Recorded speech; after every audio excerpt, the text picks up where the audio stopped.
I hope there will always be a place for local news. I still believe firmly in the importance of what you and I do, and the fact that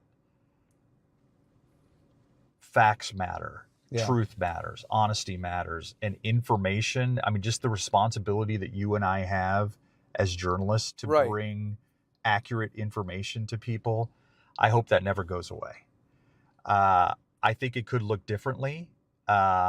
I am not a fan of mega corporations taking over. Right. Because I think each local news station should have a local news identity. And I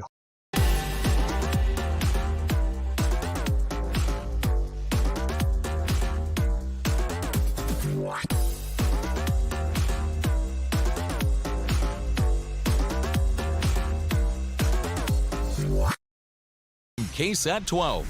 The 6 o'clock news starts right now. There's no excuse. That's what the Bexar County Sheriff says about the case of a 15-month-old girl who was left in a hot car.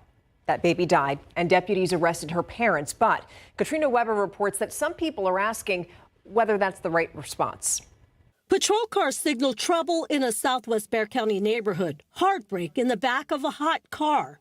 Sheriff's investigators say 15-month-old Ariana Combs died Thursday after being left in the back seat. They love that baby like that baby was their whole world. All their children were. Danielle Chaput knows the family and saw on her Ring camera as panic set in on Parish Divide.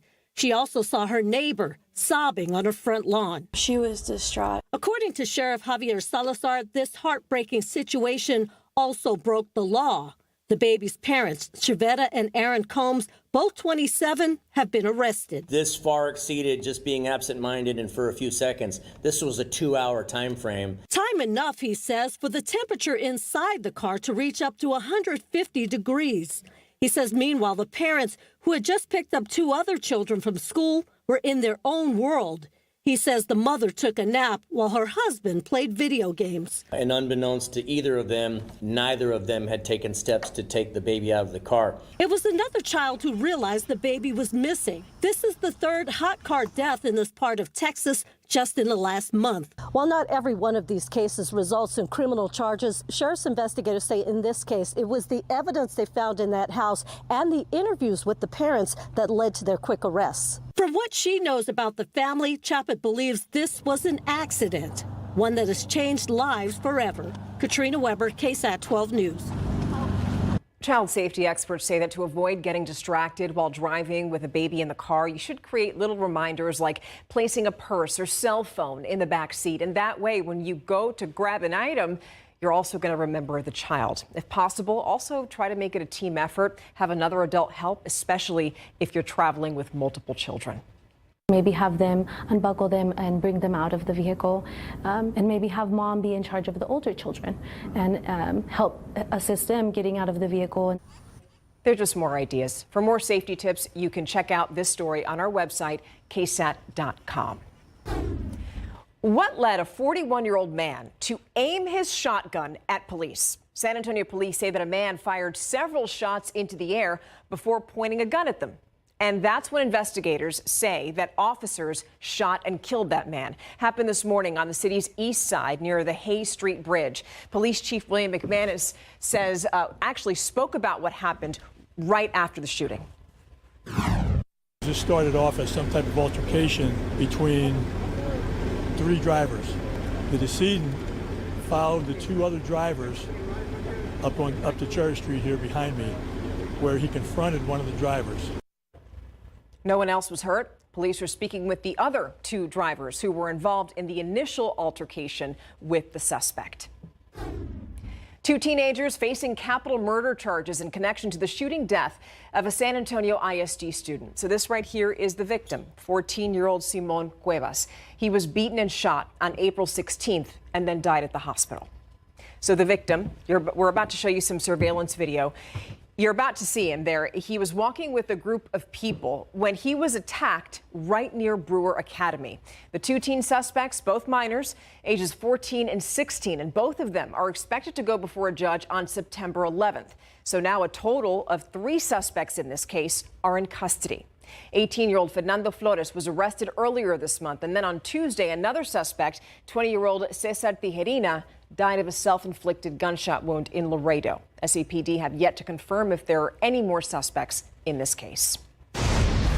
So now let's give you a live look outside at our roads. 603. Ooh, there's something right there. You see a lot of traffic cones. That's I-35 at Powell, where you can see there is some slowdown there, but nonetheless, traffic is still moving forward. Nothing that's terribly slow at this hour. So speaking of the roads, our vehicles, wanted to ask you, are you hitting the road for Labor Day? Because it's actually cheaper to fill up your tank now than it was at this very time last year. Gas prices in the San Antonio area averaging about $2.85 per gallon today, and that's according to Gas Buddy, and that's almost 8 cents cheaper than it was at this point last year. However, it's still 24 cents higher than it was last week. Prices appeared to have jumped as part of a regular price cycle where gas stations try and undercut each other until they just can't afford it. And then what happens is that the price gets hiked back up. The hope is that we have hit the top of the line there when it comes to price points, and that things will not progressively increase over the weekend. That's certainly not what is expected at this particular point in time. So how much gas will you need anyway? Well, if you're going from downtown San Antonio to Fredericksburg, you can take about 7 gallons for the entire round trip. And if you're going to Garner State Park, more than 9 to get there and back. And if you're hanging out at the beach, you're going to need 18 to 30 gallons of gas, depending on which beach you're visiting along the coast. The tallest flyover ramp in San Antonio is ready for you. So we're going to give you a look at the road right now. The video that we're showing you right there is coming from Drone 12. And that new flyover connects westbound Loop 1604 to eastbound I-10. It's the third flyover that's opened recently, all part of TxDOT's Loop 1604 North expansion project. A fourth flyover is going to be opening later this year. All 8 flyovers in all are supposed to be open by the end of next year. We've been showing you a lot of video outside. You're seeing all that sun. Hi, Adam. Happy Friday. Happy Friday. It's hot. Kicking off football season, right, for high school football. Yep. And I do have one area of concern just over the next couple of hours, and that's around Canyon Lake in parts of Comal County, northern Comal County in particular, and closer to San Marcos. Wimberley getting lit up right now by some heavy rainfall. This is slowly drifting to the south and southeast. Let me show you this over the past hour, and you'll see what I'm talking about. This isn't moving very quickly. It's just drifting southward, and it's modifying significantly as it drifts southward. And I can't guarantee you that this is even going to make it to the Bexar County line. But let's assume this does drop southward into, say, Smithson Valley, right? Already Smithson Valley, the outflow boundary has kicked up a downpour overhead. Spring Branch, you're just in between a bunch of these showers. But assuming that would make it actually to Spring Branch, you would get that at 6:50 p.m. and down toward Greene and New Braunfels, that would be shortly after 7:12 p.m. But remember, this is modifying significantly. And more than anything, I'm watching this outflow boundary. That's this green line that you see right here on your screen. And this is kind of like the little exhale from thunderstorms. Cold air aloft comes down and then spreads out along the ground, and it always moves off into one direction or another. And this is moving southward, and this little line can actually trigger its own new showers and thunderstorms, which is what we have right here over Smithson Valley. So this is what we're watching closely that could interrupt or delay some of the high school football games. Comal County and even a little bit westward, Candelia and Bergheim. Bergheim, this little downpour here in Candelia is drifting your way. Now, I'd give it a 20% chance of showers and storms through sunset in and around Bexar County and San Antonio. So it's going to be a little bit of a luck of the draw, but I think most of it's along and north of Highway 90 in terms of that 20% chance. Come sunset, this activity, it really fizzles out. So what I'm hoping for the football games is that this outflow boundary moves through and just stabilizes our atmosphere and actually gives us a cool breeze. That's one nice thing about these outflows. A lot of rain to talk about for the weekend. We'll get to it in just a bit. Adam, thank you. It's hard to believe, but exactly 20 years ago today, Hurricane Katrina made landfall in New Orleans and just devastated that area. More than 100,000 evacuees came here to Texas, and tens of thousands of them also stayed here in San Antonio. Sarah Costa spoke with two families who tell their stories of survival and also why they decided to call the Alamo City home. The power lines was underwater, no rooftops, no nothing. It was right in the middle of the Gulf. So I was like, just, in my mind, I was like, nobody's alive.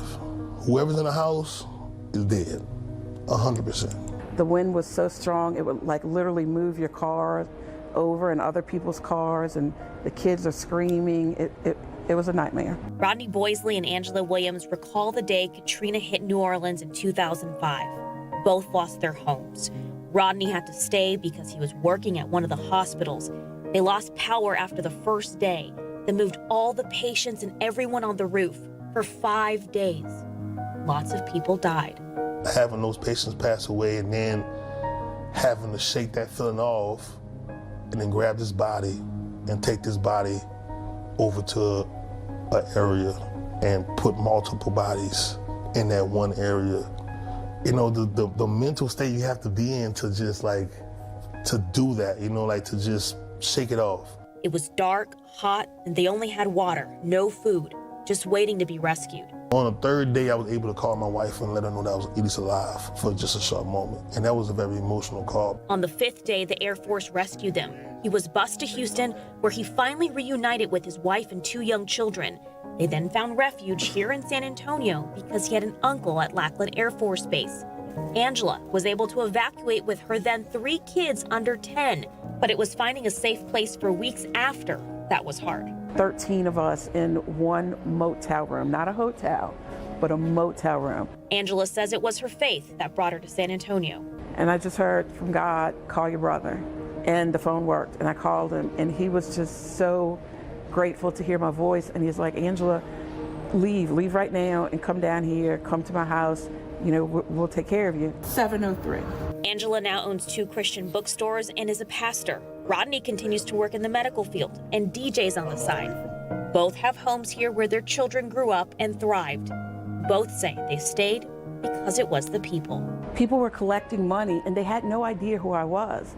It was just a story they heard, and so they just wanted to give. And I think that's a very rare thing to find. And so how do you leave that? How do you walk away from that? I love Louisiana, I'll always love it, but San Antonio's now home. Sarah Costa, KSAT 12 News. And Angela, we're happy that you stayed. Still ahead today on the news at 6, Friday night lights are shining bright in South Texas. Our Larry Ramirez is going to join us in just a bit to get you ready for high school football action. Also, the first day of school feels very different up in the Hill Country this year. Still ahead on the news at 6, you're going to see how students in Ingram are getting back into the swing of things.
Students from the Ingram ISD just wrapped up the second week of the new school year, and we know it hasn't been easy for them, especially since last month's flood.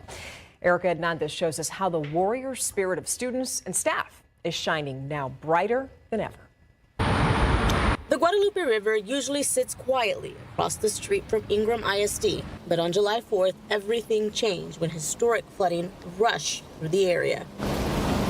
Interim Superintendent Dr. Mindy Curran has only been on the job a week when the flood hit. She says there was no time to pause. You didn't think about it. You didn't slow down to think about it. You just had to do what you needed to do. Just keep putting one foot in front of the other. Just keep powering forward. Staff, students, and families rallied together as the school became much more than a place to learn. It turned into a reunification site for families, a supply distribution center, and a stop for first responders and volunteers. We're in West Kerr where the mass of this occurred, and outside of our site, there really isn't a large site for that kind of thing. So we had to step in. But after the waters finally receded, the school faced a new challenge. As far as damages at Ingram ISD, some security fences were destroyed, but central office is taking the brunt of it as they were right across the street from the Guadalupe River on July 4th. It got so high and wide that it went across the street into the building, destroying everything inside. It was one, while an intricate part of our operations, we're all adults and we can figure it out, and we have, and we're making it work. As for the first day of school, the feeling was one of hope. So normal, so good. Our students were so glad to be here, and our staff were glad to be here. You could see that, you could sense it. This year's school theme is the best year yet, and Dr. Curran says that spirit is already shining through despite everything they've been through. The majority of people are inherently good and love other people, and that is exactly what you see here in our community. Erica Hernandez, KSAT 12 News. Now let's take a live look outside so that we can show you what it looks like. 100 degrees. Oh, God, I can feel that picture right now. All right, nice blue skies. Not the case.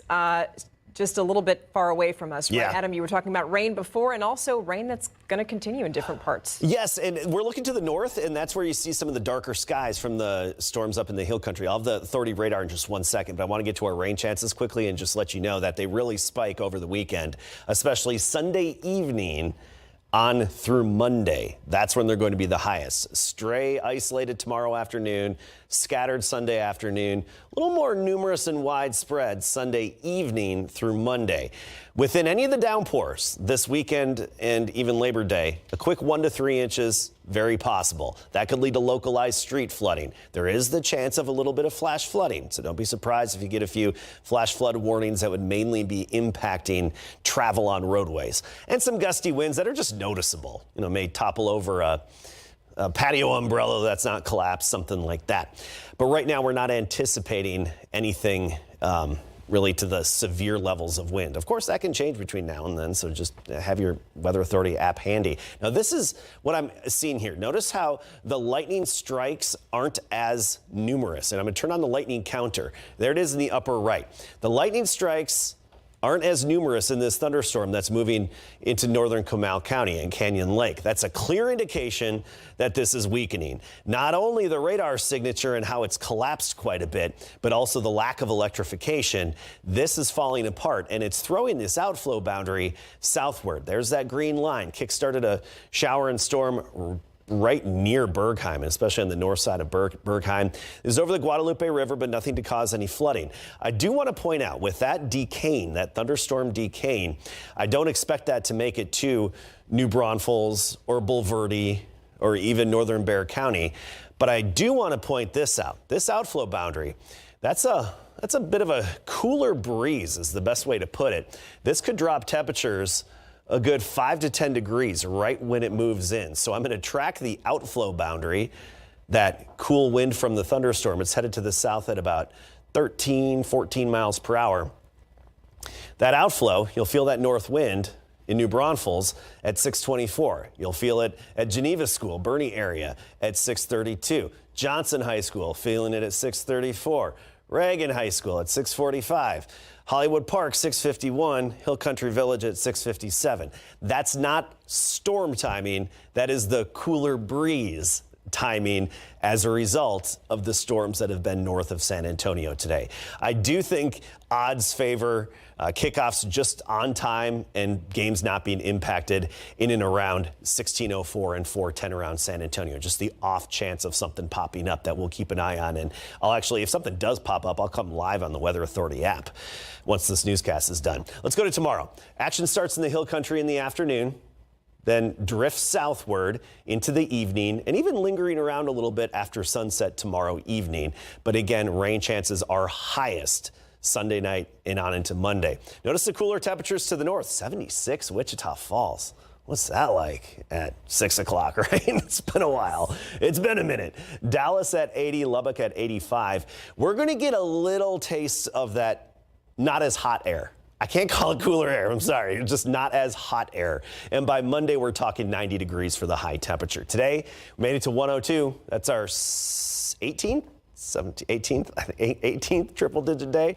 I need to do the math again, I guess. But anyway, we've had over a dozen. I believe it's 18. Right now we're at 100, but that cool breeze, again, it's going to be moving southward from that outflow boundary all the way through 7 o'clock here in San Antonio. So we may have to modify those hourly temperatures a little bit. But tomorrow we're back up into the upper 90s, right near 100. 94 on Sunday, 90 on Monday. Sunday afternoon, some scattered action, but most numerous showers and storms Sunday night through Labor Day. But check this out. Lower humidity middle of next week. How about that? I'm feeling that. All right. Thank you. So I feel like yesterday's KSAT Pigskin Classic got us ready, right? Now we're all pumped, and now it's week 1 of big game coverage. Yes, the first Friday night of the high school football season is always the best. The energy is unlike any other. I don't know if you can all hear me. I don't have my mic. Seemed to be, just some kind of technical issue. Let me know if I'm back yet. Yeah, can you hear me now? Okay, there we go. You never know what's going to happen week 1, the first Friday of big game coverage. We're taking you to Tybee after the break to see how they're gearing up for their season opener. And Arch Manning and the top-ranked Texas Longhorns are at the Horseshoe tomorrow for college football's marquee game after the break.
It's the first Friday night of the 2025 high school football season, and our week 1 road trip takes us to the Texas Hill Country. The table is set at Antler Stadium for opening night.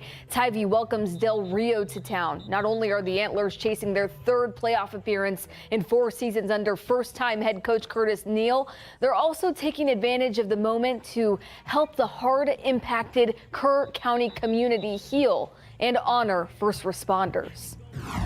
What this community needs is routine, and nothing more than a football program to help that healing process by putting Friday night lights out here for the community.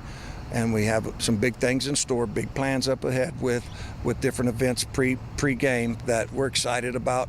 We're having a flyover with Black Hawk helicopters. It's going to be one of the first ones in the state of Texas, so we're extremely pumped about that. And man, can't wait to put on that show. We'll show you the current scene at Antler Stadium, where photographer Adam Barraza is in just a moment. But entering the 2025 season, the Tivy football team is looking to surprise some people, keeping their motto, Tivy Fight Never Dies, top of mind. Bottom line is, it's just never give up. I mean, at the end of the day, we're just going to go out and fight, well, no matter what the odds are. No matter what the situation is, we're going to fight, and that's TFND. I'm excited for this year, and I think I think we could make a state championship. I believe in our team. I'm confident in our team, and I think we're going to go out there and we're going to surprise some people. Well, after our stop in Kerrville, photographer Adam Barraza will make his way to Center Point, who's hosting Pettis, then Comfort, who's taking on Brackett. All right, let's check in with Adam now. How's it going, Adam? Yeah, hey Mary, it's the first game of the road trip. Like we said, Tivy High School, they're practicing, they're getting ready for it. Everyone's pumped, everyone's excited. You know, with July 4th that just happened, everyone wants to come together, wants to be stronger.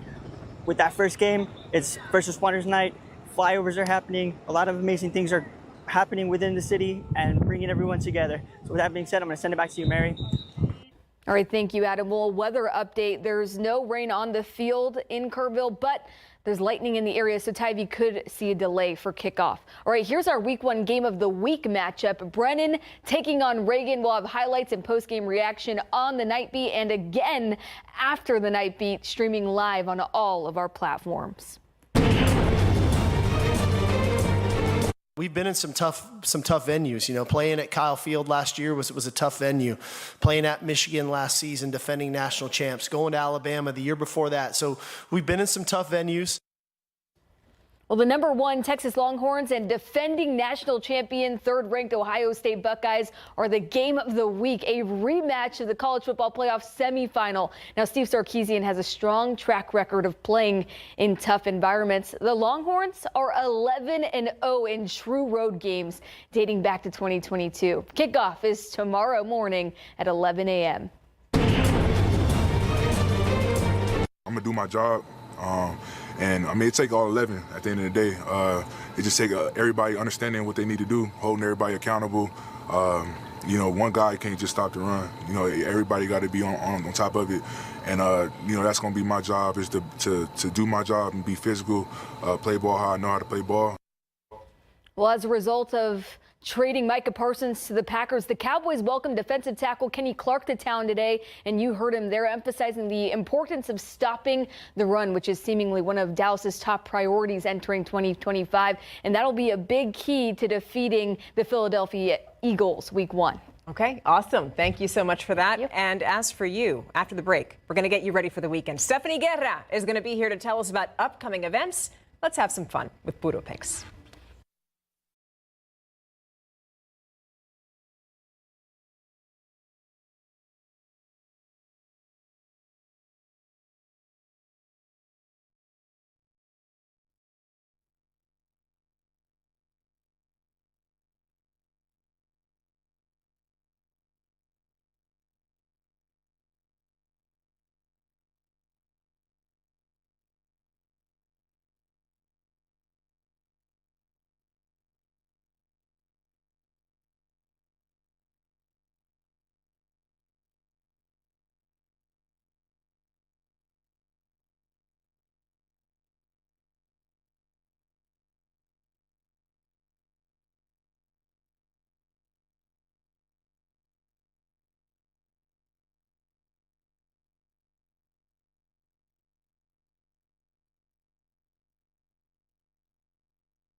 It's about that time. Every weekend is a party here in San Antonio. We want to make sure that you know exactly what's happening around town. Our good friend Stephanie Guerra, always in the know, and she joins us now for Puro Picks. Nice to have you here. Yes, I'm back on Friday. That's right. Yes. Okay. Speaking of, there's something happening tonight. It's the Summer Rewind. Yes, I want people to know about this. It's still early enough, right? It's only 6:30.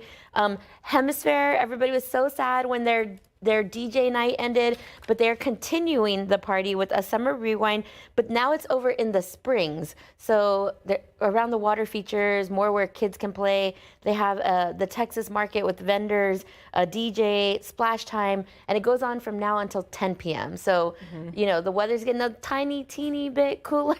We'll check with Adam. We'll check with Adam, but there's lots of shade at Hemisphere, and just something fun to keep up the music out in the park. You know, I love to see that. It's a free event, and everybody just gets together, people of all ages, and go have a good time on a Friday night downtown. Yeah, it's a great way to kick off the weekend, the long weekend. Okay, so tomorrow we have the Sweetness Film Raise the Dough fundraiser. Yes, so I love this. It's an up-and-coming film, so they are having a fundraiser to produce it. I thought it was very clever because the fundraiser is called Raise the Dough, right? Yeah. So they're raising some money over at Screenville Films, which is actually a studio right across the street from the Frost Bank Center in the Andy. So that's on Coca-Cola Place.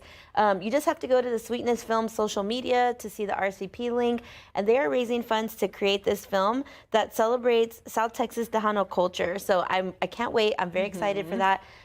Vanessa Lerma, Sam Lerma, Screenville Films, they're putting that together. It's going to be a really cool film. They need our help to get there. Okay. All right. So now people know about that. Okay. That's 2 to 6 tomorrow. Yes. Okay. Also tomorrow, Tenfolds, Rooftops, they're celebrating their 1-year anniversary. Yes. I can't believe Kimpton Santo has already been open for a year.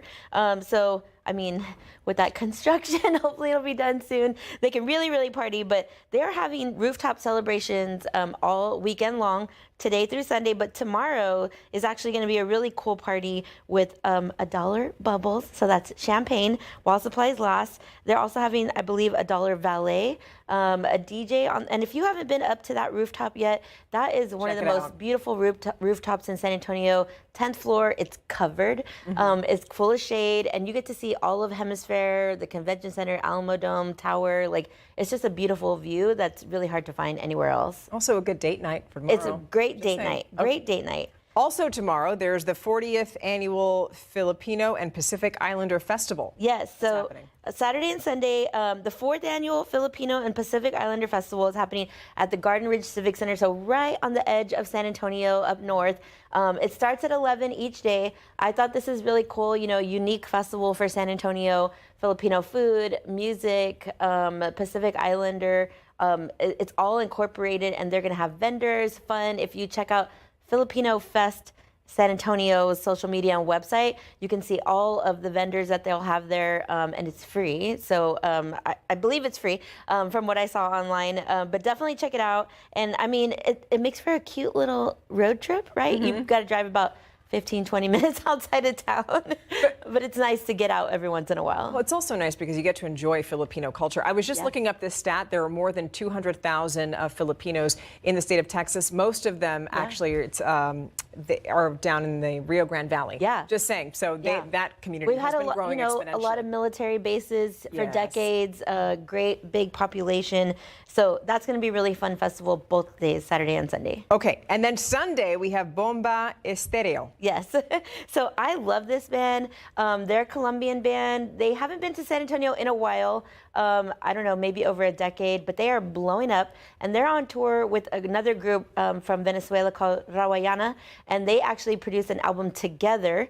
And it's really cool because that album is very tropical, a little bit of, you know, almost reggaeton, island vibes, you know, Spanish music. It's great. And it's going to be at the SB, so it'll be a beautiful night under the stars. Half of that is covered, but just a great night to see them. I'm actually hosting get in early so you can get a good seat. Yeah, get there because it is general admission, right? But great event. I haven't seen them, and I love these bands together. And I actually am hosting a little giveaway on my social media for them too, because I just love them so much, and I want more people to go, and I hope we celebrate sell out the show. But yeah, they haven't been here in a while. And you know, when touring bands come, we need to support them because we want them to tell all their friends to come to San Antonio, especially when they're not from the U.S. You know, like travel here, bring Bad Bunny with you. You know, I don't know. It'd be fun. Yeah, you had your fill, right? Manolo was here. Was here last week, right? There's so many great groups coming. Last night, my husband and I went to see Kevin Carl. He's Mexican, young singer, sold out the Majestic. Marcelo, comedian. There's a musician. But yes, Marcelo was here. Also 2 sold-out shows. So like, I'm loving all the Latino artists and musicians that are coming here, and we're selling out the shows. So we need to keep doing that. Okay, and then Wednesday, right? There's another event. It's the weekend. I really wanted to at talk Alamo about Dome. this. I mean, I wanted to talk about the weekend on the weekend. So yes.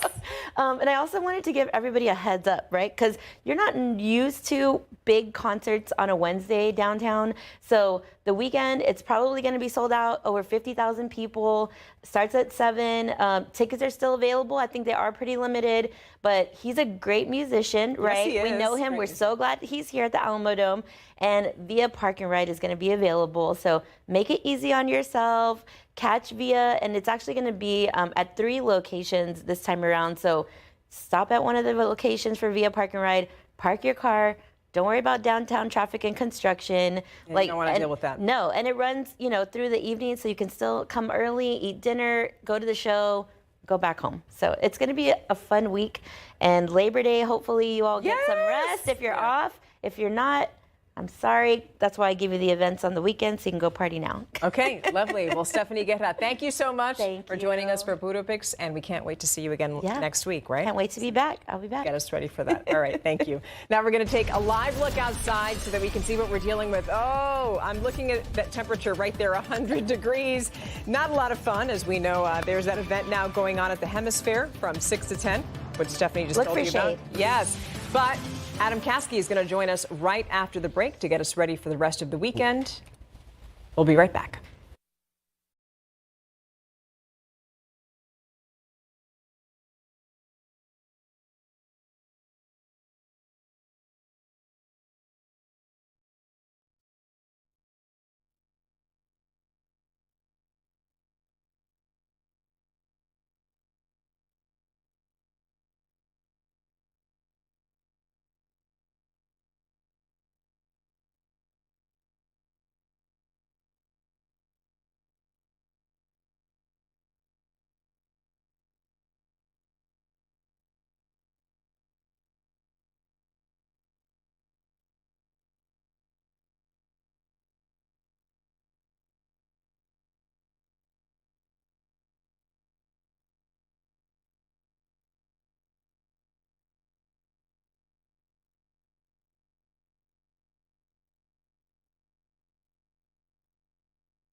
She was the last remaining living Holocaust survivor in all of San Antonio. Suzanne Jalnes passed away Saturday at the age of 98, and she spent her life teaching kids and communities about the Holocaust.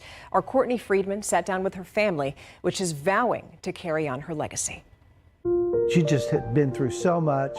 In her words, she beat the Holocaust. Robbie Jalnes holds precious and prized pictures of his mom, Suzanne Jalnes, who he has always called a hero. This was probably just before they came and took her in the war. She might have been 15 or 16 years old there. In 1944, Suzanne was hauled away from her home of Rojka, Hungary, to the Auschwitz concentration camp. Her parents were murdered, but she and her sister survived the camp.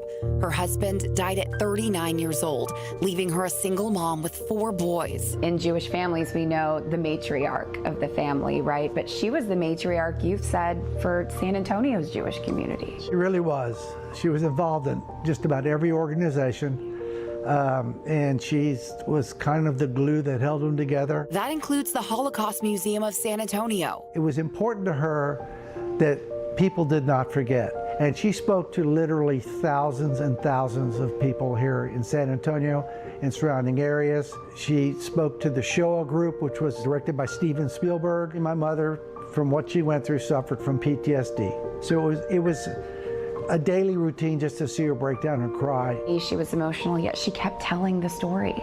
Oh, she kept telling the story. But we have literally thousands of letters from school children that she spoke to that wrote her how much they loved her. Something that brings pride to her tight-knit family, which now spans 4 generations. Here she was with one of the great-grandbabies. Yeah. And you could just see the joy it brought her. In the face of record rates of anti-Semitism, they have all vowed to continue their matriarch's legacy. I continued that and became a speaker for the Holocaust Museum, and I still do that to this day. Robbie hopes the rest of our community will honor Suzanne's strength, grit, and love by also vowing to never forget. That was our Courtney Friedman reporting. If you want to see Suzanne's testimony or you want to learn more about the Holocaust and survivors, you can head on over to the Holocaust Memorial Museum of San Antonio's website. The website is hmmsa.org. We also have that link for you on our website, ksat.com. Just search for Holocaust survivor. We'll be right back.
Already 2 delays for high school football. That's Kerrville-Tivy because of lightning that was in the area. No cloud to ground strikes, but there was cloud to cloud. So lightning within the clouds, which still triggered the system. And that was just a few miles from Tivy High School. I'll start there, but also Smithson Valley. I do want to point out at Smithson Valley High School being delayed. So Kerrville, we really don't have any action there. Just a few sprinkles left over. That's it.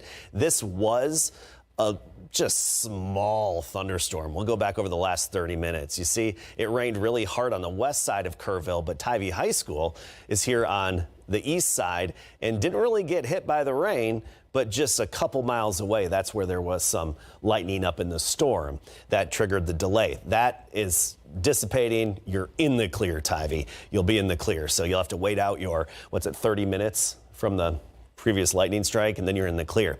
We head to Comal County, and what triggered the delay at Smithson Valley is this thunderstorm that's been close to and around Canyon Lake and parts of the Guadalupe River, or I should say Guadalupe just south of the dam. Let's go back to the last, I want to do 2 hours with this one because this was more robust, and you'll see how it really had a lot of lightning. Those are those white lines on the screen.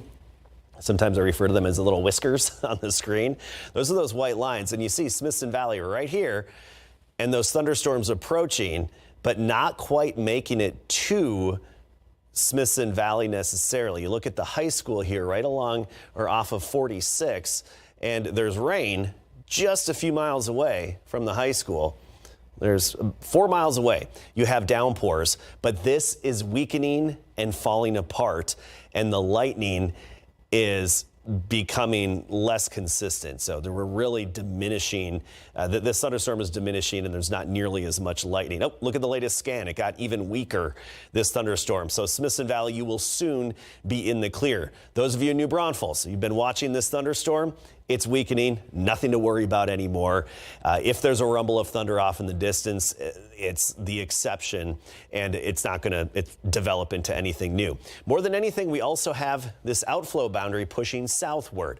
Right now, it's right along 1604. This outflow boundary has a history of dropping temperatures about 5 to 10 degrees. Now, this is one of our products that we have. These aren't actual sensors on the ground, but I was comparing this to actual thermometers, and it's pretty accurate and pretty close. So look at this.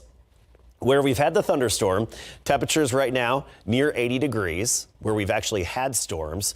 But look at Bulverde, it hasn't had a storm, 89.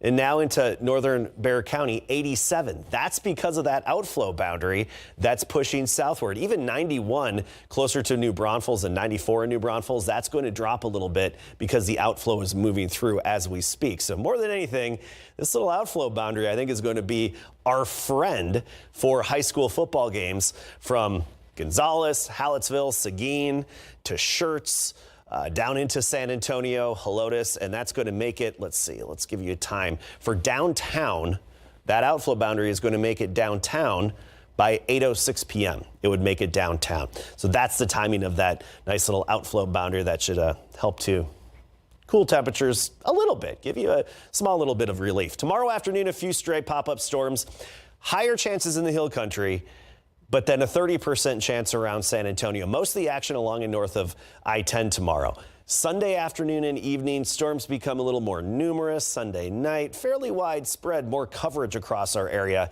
Sunday night into Monday is when we'll have the highest chance or best chance of rain around here. 1 to 3 inches possible within any downpour. So we'll be on the lookout for the off chance of some flash flooding this weekend. We'll be right back in a minute.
At last check, right there, 100 degrees in San Antonio. You're probably looking at that and going, you know what? I don't want to go anywhere. I want to stay home. Well, it's perfect because KSAT Sports Now is going to continue during 7 o'clock, so you can watch that on KSAT Plus. Our Mary Rominger is standing by with a preview. Yes, we have a lot of good stuff coming up on KSAT Sports Now, starting at 7 o'clock on all of our streaming platforms. First and foremost, we'll start off the show with college football previews. We all know Texas versus Ohio State kicking off the slate at 11 a.m. tomorrow. We'll hear how Arch Manning is handling the pressure of the game. A lot of pressure on Arch. Also, Texas A&M versus UTSA tomorrow. How Mike Elko is planning on managing his running backs. Also, we hear from Owen McCown, UTSA quarterback, on the key to victory for the Roadrunners. UIW is looking to bounce back big against Eastern Washington. So that's all coming up for our college football previews. Aside from that, it's all high school football tonight. Our full BGC slate will show you. Also our road trip preview and another preview of a big matchup tomorrow, a rivalry game, John Jay versus Holmes in the Backyard Brawl. That's all coming up on KSAT Sports Now at 7 o'clock. We'll be right back.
So much for watching KSAT News at 6. Adam just said the storms are winding down. We'll see you here on the Night Feed.